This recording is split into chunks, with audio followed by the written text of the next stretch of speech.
Okay, should be able to hear me now. Okay, so my bad. I had the wrong input selected in OBS. Okay, so um, let's try this again. So last time we talked about the fundamental theorem in both flavors, and um, uh, so today I want to start with talking about average value of a function. So what does it mean to average numbers? Yeah, how would you like if you had the grades or the temperature every day of the week, then how would you average them?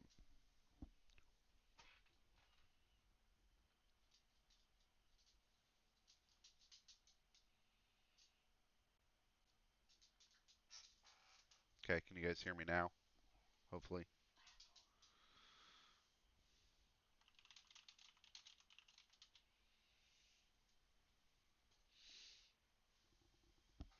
Um, yeah, so how would you average them? Yeah, add them up and then divide by the number of things. Right. Okay. So, um, so if you wanted to average numbers, e.g., high temp for a series of days.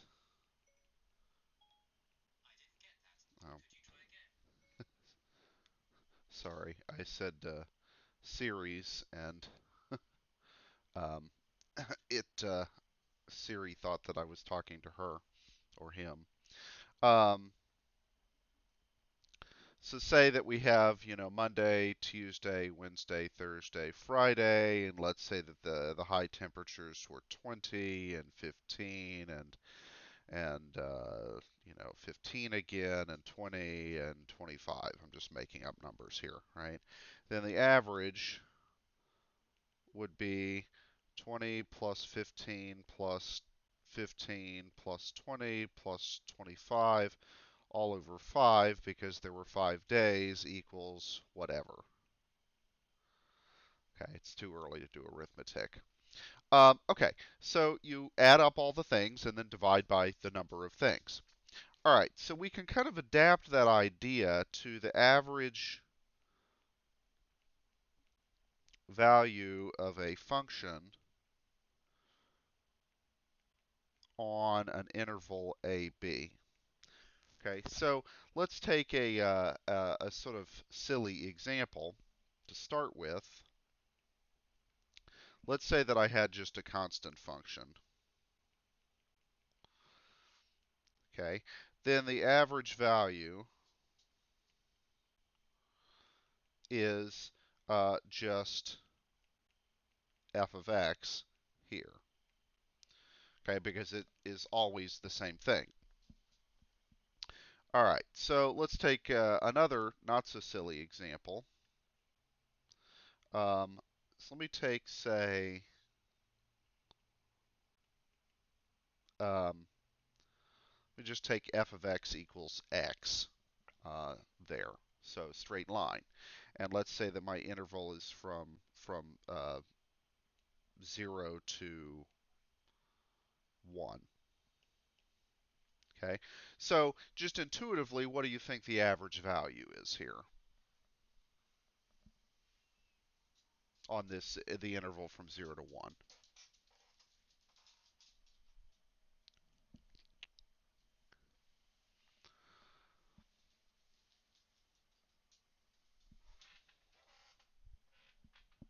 Just intuitively, what would make sense?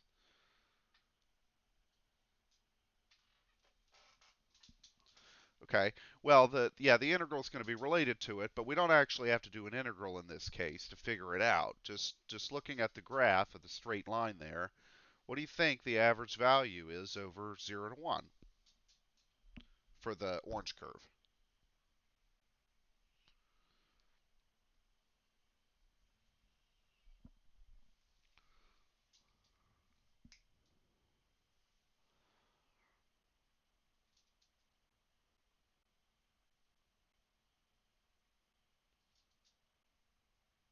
So the average value would just be a number, right? So Okay, 1/2. Now, why does that make sense? Well, the function's value is less than a half the time, greater than a half the other half of the time, and since it's a linear function, you'd expect that those would kind of average themselves out. So, for example, here the function's value is 1, here the function's value is 0, and so they kind of average out, and so we would expect that the average value would be 1/2, okay, like that. So the reason I drew that little rectangle in there is notice, okay, so let me call this constant function here g of x, which is in this case just 1/2.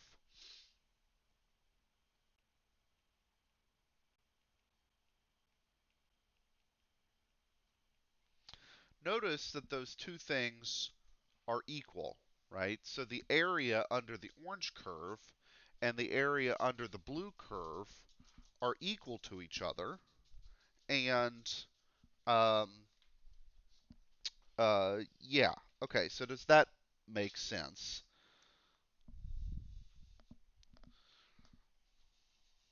That those two areas are equal. Um, I mean, in this case, we know that that's true just by straight geometry. Okay. So in terms of the average value, we've already computed it here, but the let's think about what the average value, why it's a half. Okay. Um, so what I'm going to compute and I'm going to define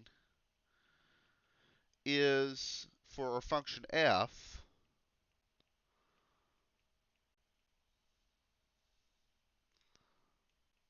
I'm going to define it to be this. Okay. Now, if we think about what I've written here, um, what I've essentially written is, well, how did we average things before? So when we took our 5-day week and said, okay, uh, and I just made up some daily high temperatures, how did we average those things? We added up all of the values, okay, and then we divided by the number of values. Well, in a sense, that's exactly what this fraction here does, okay? So this is the length of the interval, um, and this is the sum of all values. Okay, so what we've essentially done here is defined how do you average essentially an infinite number of things. Okay, so the uh, the integral is the area of the curve, and then if we divide or area under the curve, if we divide by the width of the interval, then we would get an average height. Okay, so in this case, what we got would have been 1/2 was the value of the integral, and the length of the interval was 1 in this case, just because I picked a simple one. Um, and so we get just 1/2, okay, which made sense looking at our picture. Okay, so are we kind of Gucci with that idea?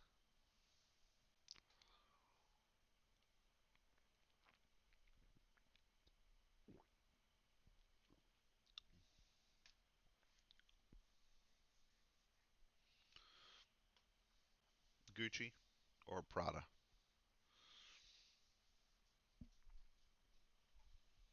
Okay. All right, so let's look at an example of this where it's not quite so uh, simple, where the numbers come out a little bit different. So let's take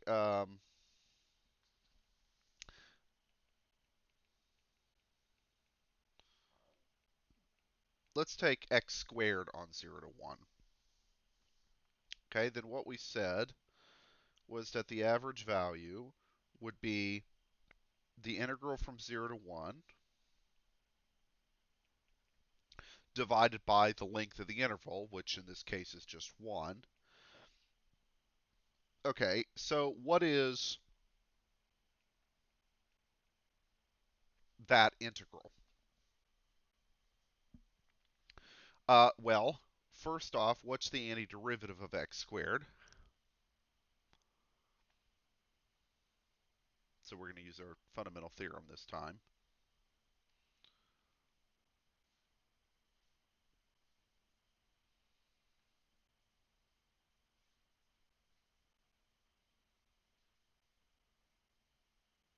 Yeah, x cubed. What's missing? Yep, there you go. Okay, over 3 from 0 to 1. So I just plug in 1 and I get 1/3. I plug in 0 and I get 0. So in this case, I get 1/3. Okay, now I don't have to have the plus c in this case because it's a definite integral, meaning that I've got the numbers here and here. The plus c's would basically just cancel each other out. So if you've got a definite integral, you can blow off the plus c and just not even worry about it. Okay, so I got 1/3. Great. Um, so next, what I want to do is I want to kind of sketch this. Um, but for sake of making a better sketch, I'm going to pop open Mathematica here, just because my art sucks. All right, so let me switch over to Mathematica.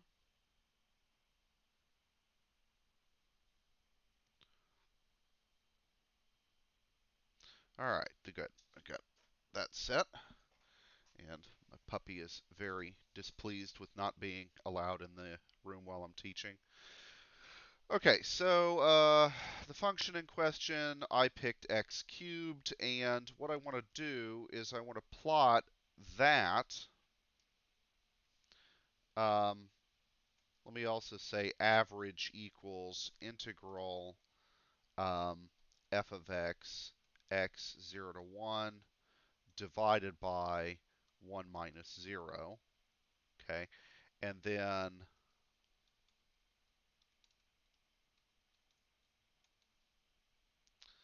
um, oh, it's not integral, it's integrate. Sorry. Okay. Um, oh, up there. X squared, not x cubed. There we go. Okay. So here's a sketch of the graph. Let me scoot this up a little bit so that um, my webcam isn't in the way. Uh, okay, so there we go. So what we've got is the parabola graphed and the straight line graphed. And the idea here is that the area under the blue curve uh, is 1/3. We computed that by doing the integral. And the straight line, the constant value, was at 1/3. And the area under it is clearly 1/3 because it's a constant value. Um, okay, so those two areas are equal. So essentially, if you can imagine um, taking this graph and sort of smoothing it out, so this would be kind of like if we took our high temperature uh, thing that we did a minute ago. I could say, oh, well, I had a 15-degree day and I had a 25-degree day, so I'll take the 5 degrees from the 25 degrees and add it to 15. And so then a 15-degree day and a 25-degree day would have the same average as two 20-degree days, right? So I'm kind of smoothing the values out. And that's essentially what we're doing here. We're just doing it sort of on an infinite, um, a continuous scale.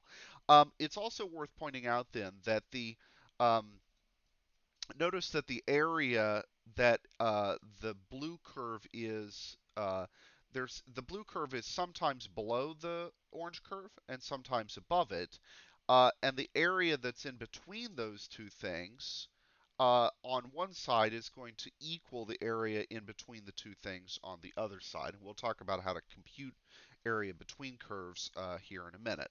The other thing I wanted to point out, though, is that notice that these two curves actually intersect each other at a point, and it's not exactly halfway here because halfway would be at 0.5, which is right there. It's just shy of like zero point 0.6 or so. Okay. So the fact that the two curves intersect somewhere tells us that there is a point where the function x squared actually equals the average value.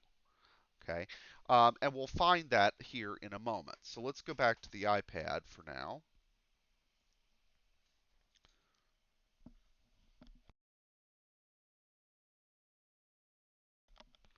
Okay, so yeah, so let's come back here, and so we said that the average value was 1/3, and also we noticed that f of x achieves the value 1/3. And where does it achieve it? Well, it'd be where x squared equals 1/3.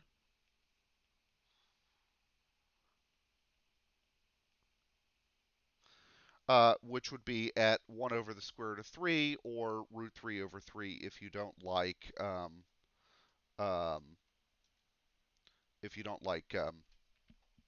fractions.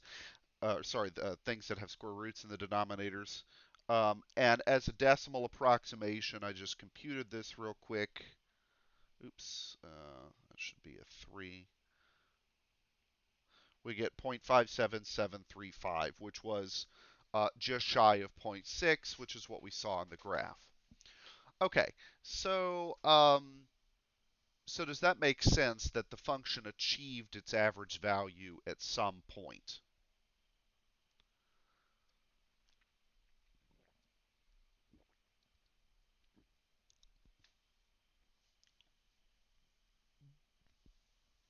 And in this particular case, it only achieved the average value at one point. Um, but if we had some wobbledy curve that went up and down and up and down and something, then perhaps it would achieve it at a whole bunch of points.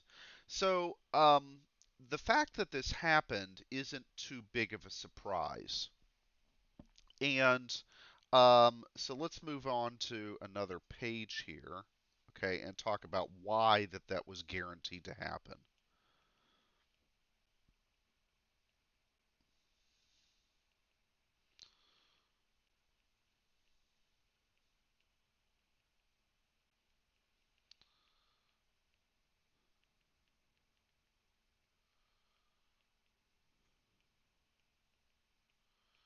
Okay, this was guaranteed to happen because the function that we were working with was continuous on the interval from a to b. Okay, and so what this is called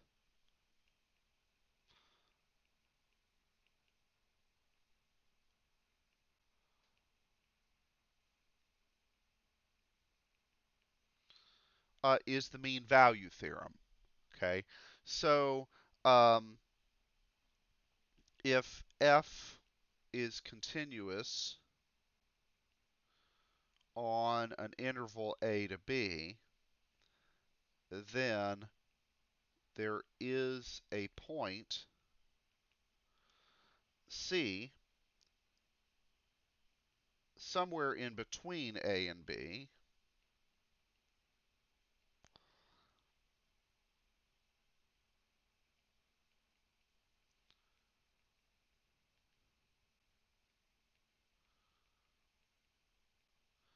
so that happens. And another way of writing this inequality is,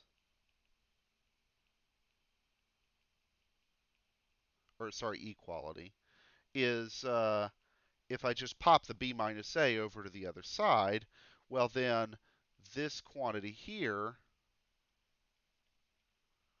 is the average value, and f of c is just the value of a function at some point.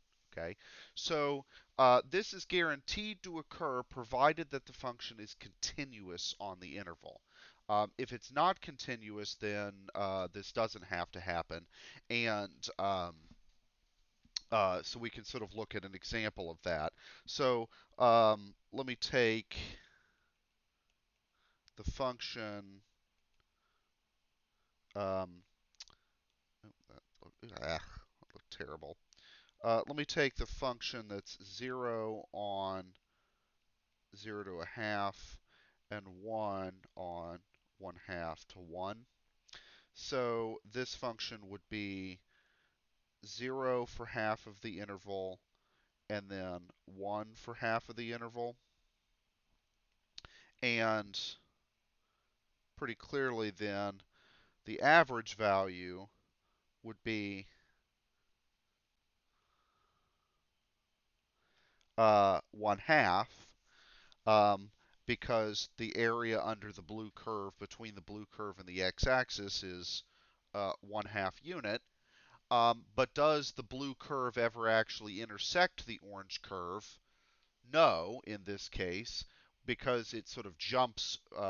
It jumps right here to being up there. Okay. Oh, and I guess I need a round parenthesis there technically. Otherwise, it's not a function. But whatever. Um, right. So it doesn't have to happen if the function is discontinuous. It might happen, but it's not guaranteed to. Okay. All right. So does that make sense there as to why continuity is so important? Um, okay. Now let me scroll back up here for the statement of the thing here. Um, the theorem just says that there is a point where the function equals its average value. Okay, so it occurs someplace. The only thing that it tells you is that the point C, this is this special place where the function equals its average value, is somewhere between A and B. That's it. It doesn't tell you exactly what value it is. Okay, and so if you want to know where it is, then you have to do some algebra. Okay, so if I go back to the previous example there, what we did down here at the bottom, okay, we looked at the picture, and the picture kind of clued us in that this ought to occur. And so the theorem tells us that there is a place between 0 and 1 where x squared takes on the value 1/3. It doesn't say where, though. It's just somewhere between 0 and 1. To actually find that value where it was guaranteed to exist, we had to do um, we had to do this stuff right there, namely setting the function x squared equal to the value that it was guaranteed to achieve, in this case 1/3, and then doing the algebra to figure out when that happened. Okay, and in this particular case, doing the algebra to figure out where x squared equaled 1/3 was really not all that bad. So it took a little bit of work, but nothing substantial. But if the function were particularly nasty, then that algebra might be a um, little bit um,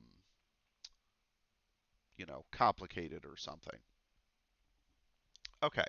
Um, so um, so we finished, I think, talking about the average value and the right. So we can go on to um, a more exciting set of things. So, all right. So let me go back over here and let me just start a new page. Okay. So basically, let's sort of think for a moment about the techniques that we had for taking derivatives. So we first learned the definition of the derivative, okay, and uh, where we had to do the limit thing, and it took a while to compute stuff. And then we learned some shortcuts. Okay, so we learned that the chain rule and the product rule and the quotient rule.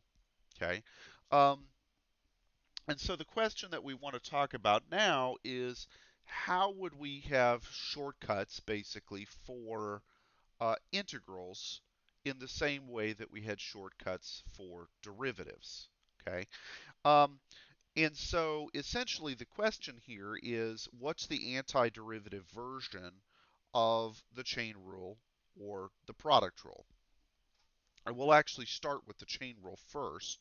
The antiderivative version of the product rule is the very first thing that you guys do in Calc 2. It's called integration by parts. Um, okay, so let's just remind ourselves about the chain rule. If I wanted to take the derivative of a composition of two functions, then the answer was this. Okay, so that's the derivative version. Okay, and so the integral version would say that if I wanted to integrate f prime of g of x times g prime of x, I've got an extra parenthesis there, then this would be the same as integrating, oops, sorry,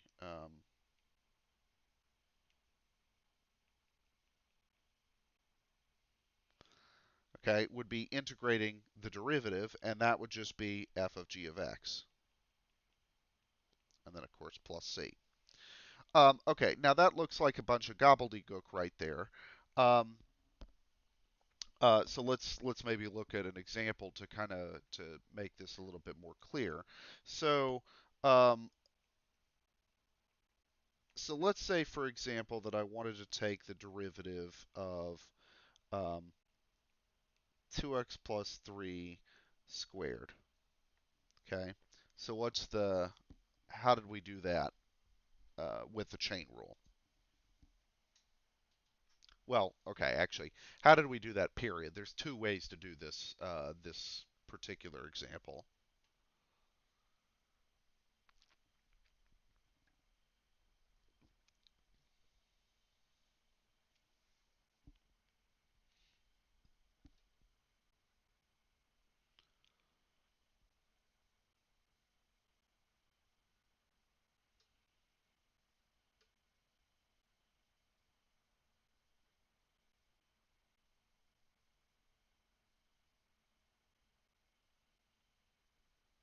Oh, come on, guys. What's the derivative of that thing?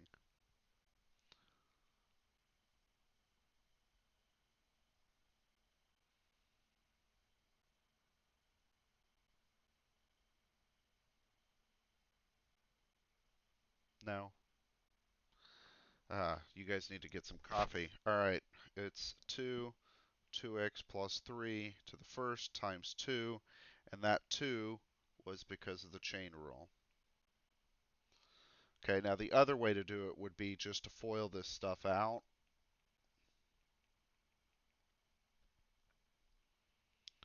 And then take its derivative, and you'd get, of course, 8x plus 12, which is um, exactly what you would get if you multiplied everything out there. All right. Yeah, there we go. Thank you, Willie. Okay, and in this case, right, we could have FOILed it out because the exponent was not gigantic. I just did that for sake of example. Okay, and so let's say that we wanted to integrate uh, something of this form. Okay, so let's say that we wanted to integrate 2x plus 3 squared dx. Okay, how would we do that? Well, in this particular case, we could FOIL it out like we did before and say this, and then we would get 4x cubed over 3 plus 6x squared plus 9x plus c. Okay, great. Um, So we were able to FOIL it out in this case, but how could we approach this if we didn't? Okay, so what I want to kind of notice here is that this sure to me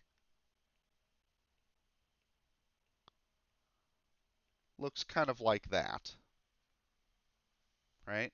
So wouldn't I expect to get something cubed over 3 here as sort of an answer, right? Because what I've got is effectively just something squared. Okay, so does that kind of make sense that I would expect to see something cubed over 3?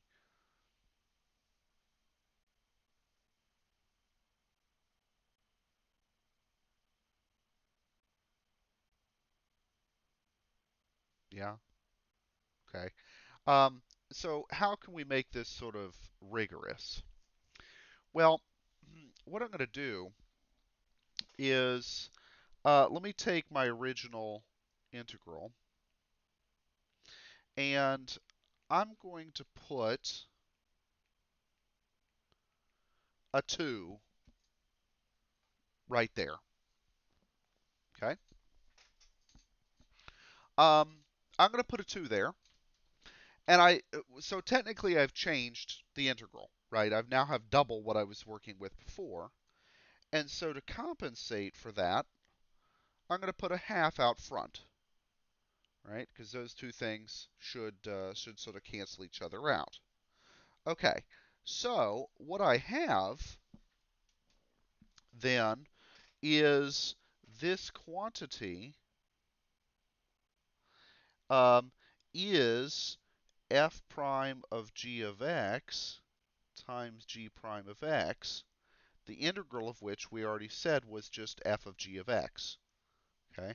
All right. Now that's not really clear how I'm doing this, so let me actually start on a clean sheet here and give maybe a little bit easier way to think about this. So, all right. So let me come back over here and then let's just look at.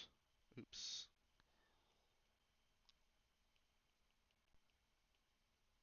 Oops, that was squared. Okay. So what I'm going to do is let's think back to when we did the chain rule in derivatives. We said this thing on the inside, I could call that u. Okay, so let me define u to be 2x plus 3. Okay, then du is 2 dx. Okay, so uh, this here is a differential, and it's essentially just the derivative with the dx tacked on. Um, so the derivative of 2x plus 3 is 2, and so the differential is 2 dx. Okay. Okay. So if I go back to my integral here, then this would be u squared. Well, if I put the 2 there and the half out front to compensate for it, this thing is du.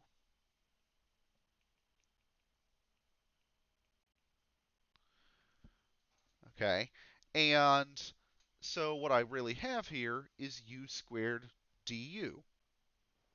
Okay, well that's good. Um, because u squared du, x squared dx, smiley face squared d smiley face, doesn't matter what the letter is, this would be 1 half u cubed over 3 plus our constant of integration. Okay, so um, then the last thing I need to do was, well, what did u have anything to do with this? U was really 2x plus 3 plus c. Okay, and so this is our answer. Okay, now, how do I know that that is correct? Or how do I know, for example, that that is the same as this answer that we got over there. Okay, so we got that answer by just foiling out the thing that we were integrating and then just doing the power rule. Okay, no need for any fluff. So I claim that that thing that's circled and this thing that's boxed are the same answer. Okay, and they may not look like the same answer, but what saves the day is the fact that they both have a plus C. And so that's what makes the constants sort of sort themselves out. Okay, so notice that basically what we did here was kind of the chain rule in reverse. Okay. Um, okay. So let's take let's take another example of this. First off, though, before I do that, let me just make sure that we've got this example made sense. Um,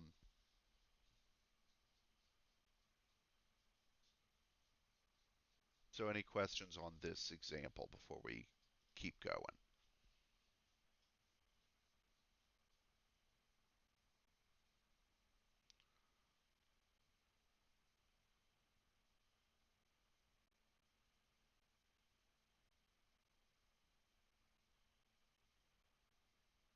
Okay. All right, so let's take another example that's maybe not quite so obvious.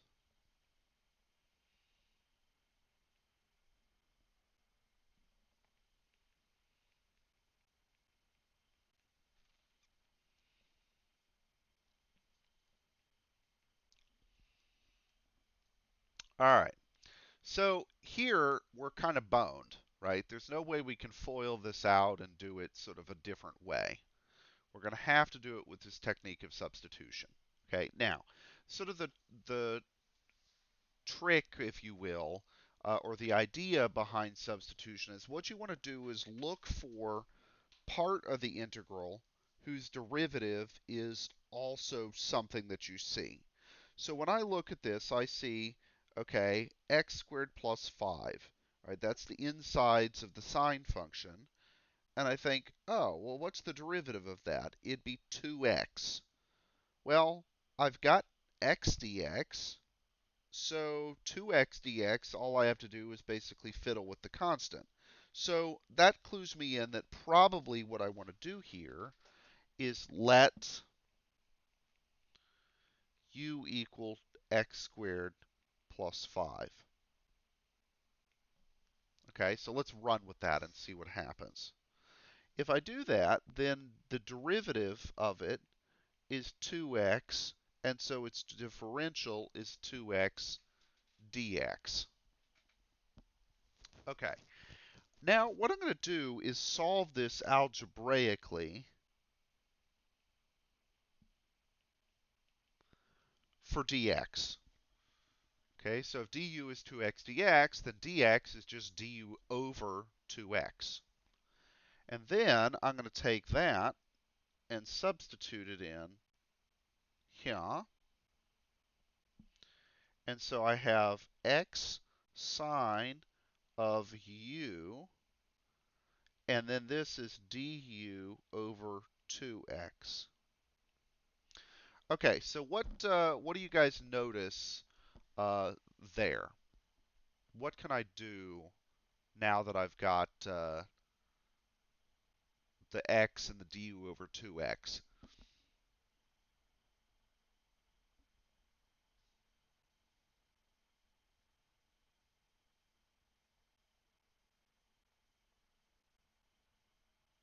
Any brilliant ideas? All right, Dr. Denari for the 360 no scope with the op clutch. Yeah, some cancel culture, exactly. Yeah, so just cancel the x's out, right? So that we get integral 1/2 sine of u du, and the 1/2 I can pop out of the integral because it's a constant. Okay, and then, well, now we just need to find the antiderivative. What's the antiderivative of sine of u?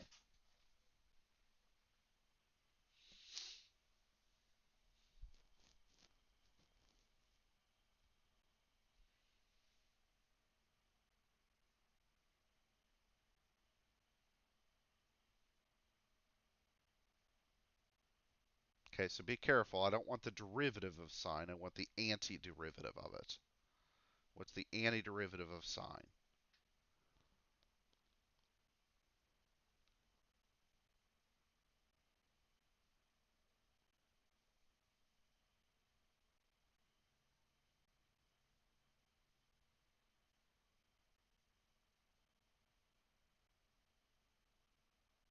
All right, well, it's a good thing Dr. Dunaway showed up today, guys, because otherwise we'd be still sitting here.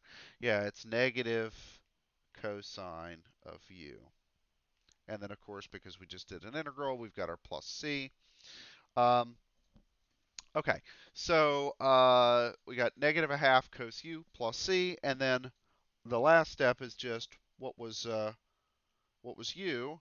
It was um, what was u? X squared plus 5. Oops. So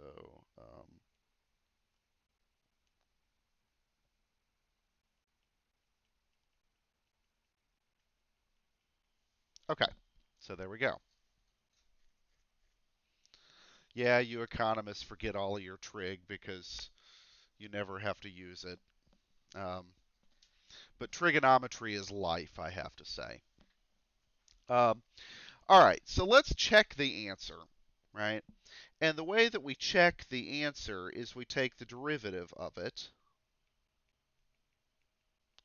Okay, I don't have to take the derivative of the plus c because, of course, it's a constant, and the derivative constant is 0.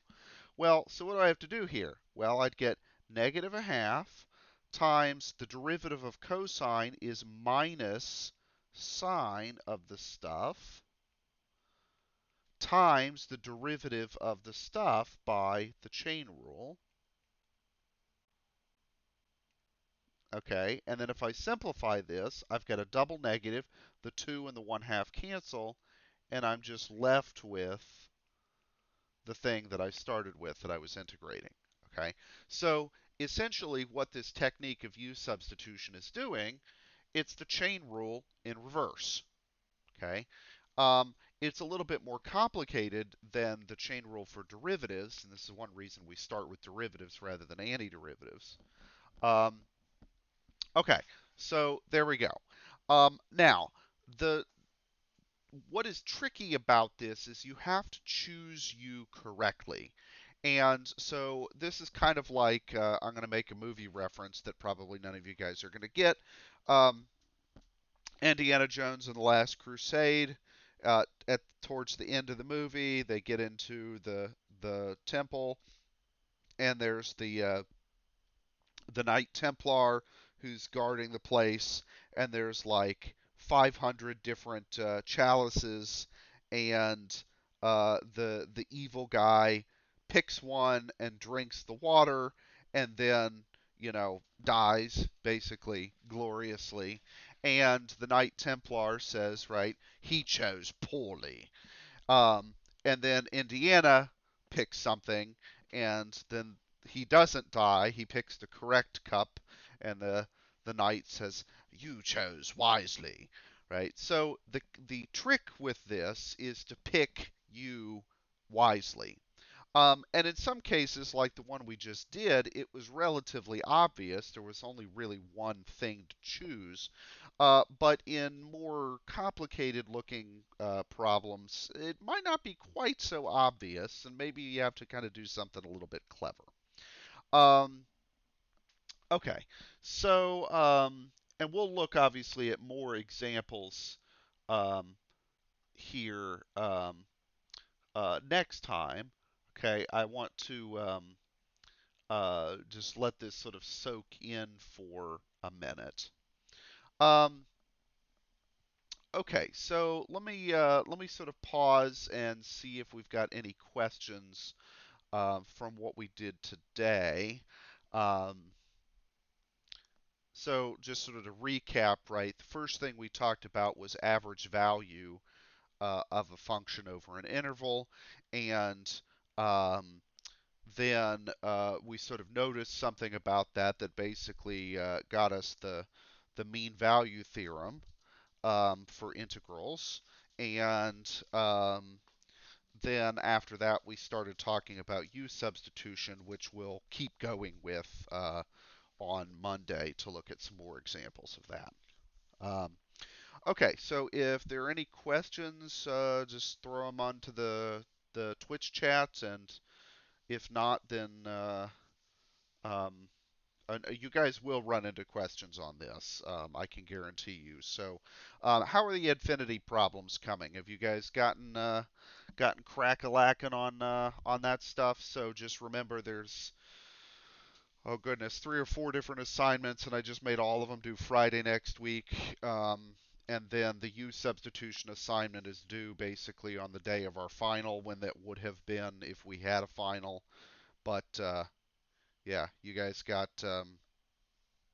you guys, the coronavirus got took care of your calculus final for you. So, all right. Well, we'll I suppose go ahead and quit then um, for the day, and so we'll look at some further examples of the use substitution stuff on Monday, and yeah, just keep plugging away on those affinity problems because some of them are a little trickier than others.